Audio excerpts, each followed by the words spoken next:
Galeros, ngayong araw, samahan niyo ako sa isang epic adventure dito sa paraiso ng Mindoro.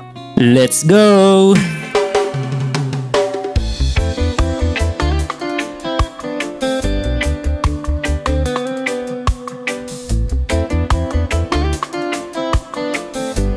Mula sa Batangas Port, nasa 2 oras lamang ang travel time at mararating mo na ang isla ng Mindoro.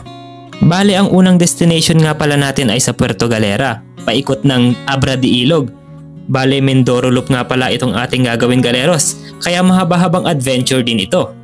Pagkarating ng Puerto Galera, dumiretso agad kami sa Playa Munti. Napakaganda ng spot na to, Galeros, sobrang solid ng view at napakaganda ng dagat. Ang ganda din ng buhangin, talagang nakakaakit maligo. Kaso nga lang hindi pa ako ready maligo, Galeros, kaya nagtambay na lang muna ako at in-enjoy ko ang ganda ng tanawin at sariwang ihip ng hangin.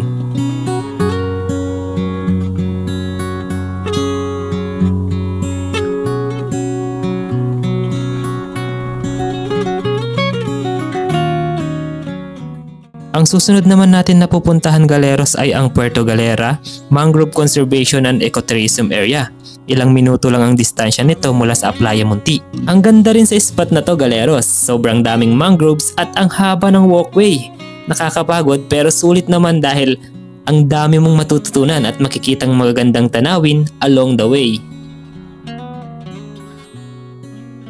At kung nandito ka na rin lang, daanan mo na ang Tamaraw Falls, Galeros. Ang lapit lang nito mula sa Mangrove Park.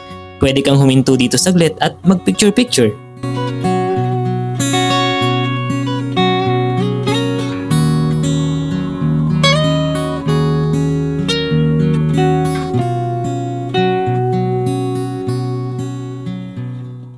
After ng maghapon na biyahe at gala, dumiretso na kami sa Puerto Galera White Beach. Bali, dito na kami magpapalipas ng gabi, Galeros.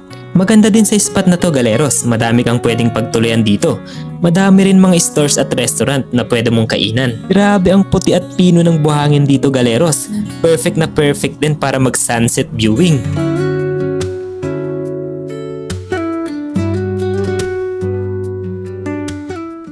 Pagkatapos ng Puerto Galera, more on road trip na lang talaga ito, Galeros, kaya hindi ko na masyadong ipapakita yung biyahe. Bali, sinadya nga pala namin itong tinatawag na Devil's Mountain ng San Jose Occidental, Mindoro. Nasa kabilang part na tayo ng Mindoro ngayon, Galeros. Nakaka-amaze ang shape ng mga bundok dito, Galeros. Para kang nasa ibang planeta na. Matutulis na parang ngipin o kaya naman ay sungay. Depende na lang talaga sa imagination mo, Galeros.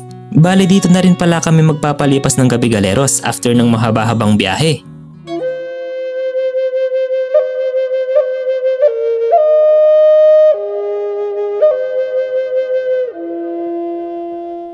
Pauwi na nga pala kami sa araw na to, Galeros, pero bago magtungo sa Abra de Ilog Port, ay dumaan muna kami sa Kalawagan Resort sa Paluan, Occidental, Mindoro para sa huling spot na aming bibisitahin. Napakadaming pwedeng puntahan sa Mindoro, Galeros, sadyang limitado lamang ang aming panahon at kulang na kulang para puntahan lahat. Ang masasabi ko lang ay napakaganda ng Mindoro, Galeros, at sigurado isa ito sa babalik-balikan kong lugar. Hanggang dito na lamang, Galeros. Hanggang sa muling gala!